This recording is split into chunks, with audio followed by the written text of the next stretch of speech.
بسم الله الرحمن الرحيم haddaba daawadow programkan waxaan ugu talagalnay wax la yiraahdo ma ogtahay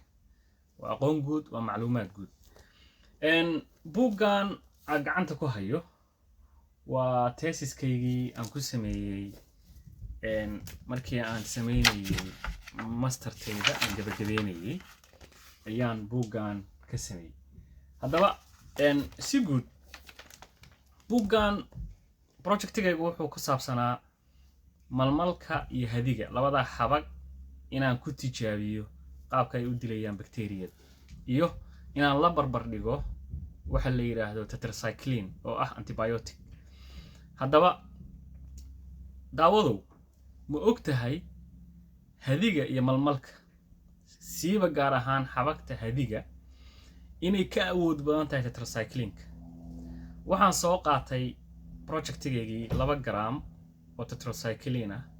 ayaan waxaan ku milay biyo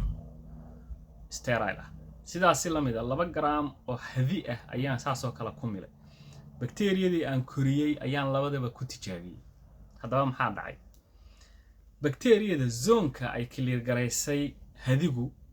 iyo zoonka uu clear gareeyay tetracycline marka aan isbarbar dhigay waxa more effective ahaa ama ka saameyn badnaa tetracycline hadiga okay waanu garan haddaba maxaa dhacay marka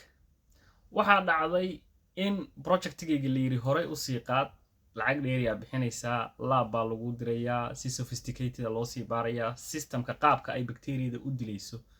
xabagtan si loo ogaado ma waxay ka nuugaysaa biyaha way qalajinaysaa bakteeriyadii oo saasay bakteeriyada ku dhimanaysaa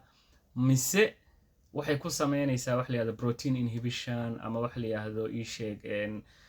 inay RNA-di samayso ama cell membrane-kii damage u geysanaysaa how qaabkee u shaqeynaysaa lama yaqaan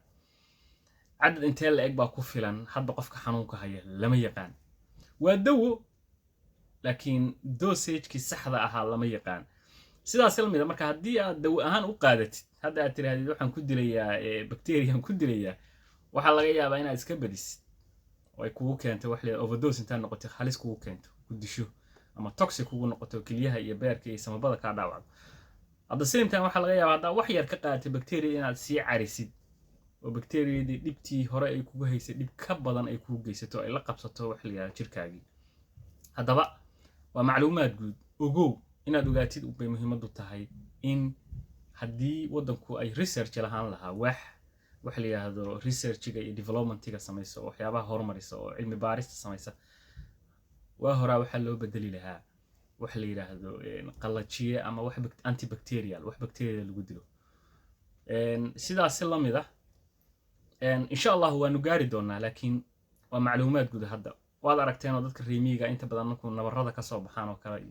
inta badan xabagtay mariyaan oo nabarkii qalajisa ama ka soo nuugta haday wax la yiraahdo gudaha ay ka galeen wax qoyaan ay ku samaysmeen